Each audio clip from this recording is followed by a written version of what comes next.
Hi my hiking friends, today I want to show you my DIY pulka sled setup. I am right here in Swedish Lapland in Abisko National Park.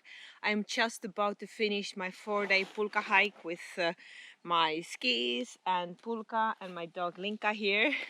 We went 4 days actually behind these mountains, around a little loop and back to Abisko. It's my first pulka hike and I did a big investment by buying my touring skis, so I didn't want to buy another big expensive thing as my pulka, because a new Fjall pulkan can cost you from 500 euros up to 1000 euros. I didn't have that money, so I decided to DIY myself one, and it has worked really well. I have been hiking really hilly parts, really mountainous parts, really downhills, really uphills, and I have some suggestions to make for this design if you want to make one yourself. So the whole setup costed me maybe 60-70 euros. And this design, I am not taking credit for the whole setup because I did Google a little bit, and the first and I think the best response from the Google was from Ray blog that taught to make a pulka sled with a similar design, but it had so many like extra gadgets and things. I simplified it a lot. So the sled, big sled, I bought from a hunting shop, and this was the most expensive thing in the setup. It was 590 Swedish kroners, which is around 59 euros. Then I bought these two plastic poles, which are made for putting in the snow, so the snow plowers know where the road ends and so on. And everything else I found from home. So some paracord, some carabiners, some rubber rope, and that's all. What I do recommend is putting poles to your sled, because it helps a lot by when you go downhill, so the sled doesn't hit you. You can have the design like this, but I had them crossed like this. I had an elastic band here. It broke and I was too lazy to replace it with something sturdy, so for 2 days I drove without this plastic cord.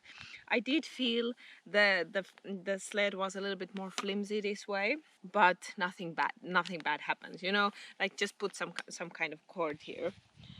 So it's really simple.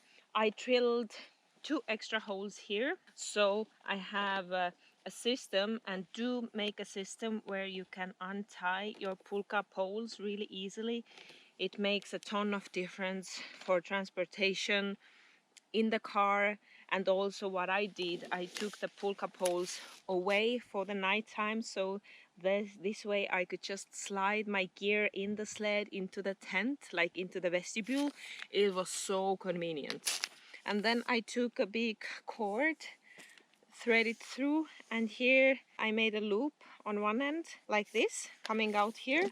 Drilled one hole here, maybe 5 centimeters from the top. I do recommend leaving a little bit space here, so when this pulka hangs on you, it doesn't it's not so back, so the poles can hit you, so it's more on the side, and if it moves a little bit, that it moves past you. And then I did another loop here and attached the carabiner, and so the carabiner is the thing that goes to my hip belt on my backpack that I'm gonna show you soon. So the poles are identical. How I attach it to my pulka sled is like this. And now again, you can go fancy, but I just have an extra length of ribbon. I just tie it around here. What else I did? I drilled 3 holes on this side, 2 holes at the end, and 3 holes here. And I used 2 existing holes that the sled already have here as well. I just weaved another additional rope here, so I can use my rubber band to attach my tarp and my gear into the sled. What I missed is to have more attachment points for my rubber. So what you can also do is not weave it like this, but you weave the rope inside here, make a knot so it's like a loop here, and then you go down again, then you come up, do a loop, go down again. So then you have 3 attachment points here. Now I was lazy. I ended up only 1 attachment on the sides and 1 on the corner. I could manage, but I did miss a little bit to fasten it more. 2 times I flipped the sled when I went downhill and something happened. Then the snow started to drag into my tarp, or like under my tarp. If it would have been more securely attached, the snow wouldn't have gotten in, but it did because some parts here are quite loose. So make more loops. The rubber band is really good for attaching. I like it much more than just a secure rope, because what I found, I could dry things here. It was really sunny my whole trip. I could just put things here, shoes, socks, to dry out during the daytime, and it's much easier with the rubber. This is just a simple tarp, you know, that you can get from construction shop. You can go more fancier, but it does the job, so I just put it underneath and wrapped it all over.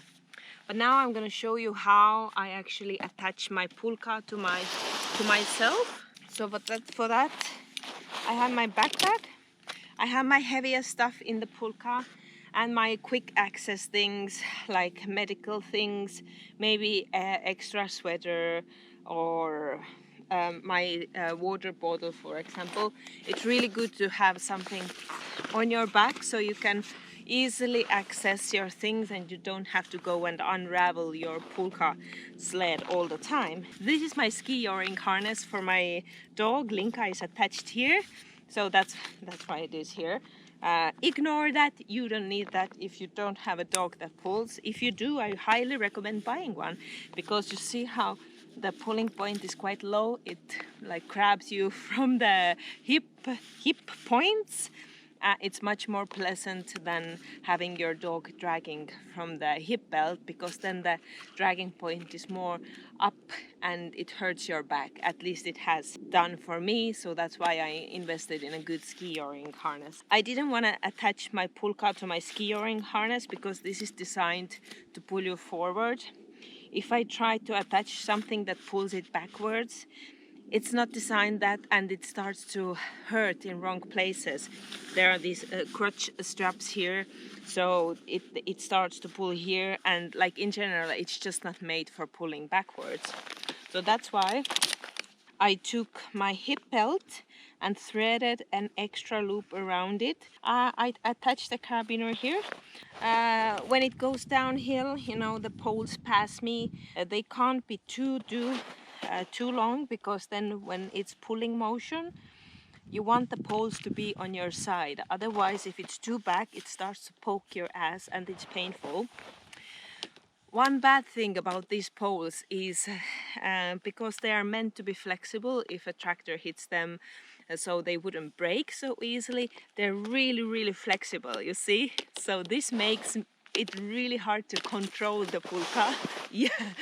So if you buy some, you can buy a little bit thicker ones, more rigid ones. You know, they don't have to be so thick, but like the material should be a little bit thicker.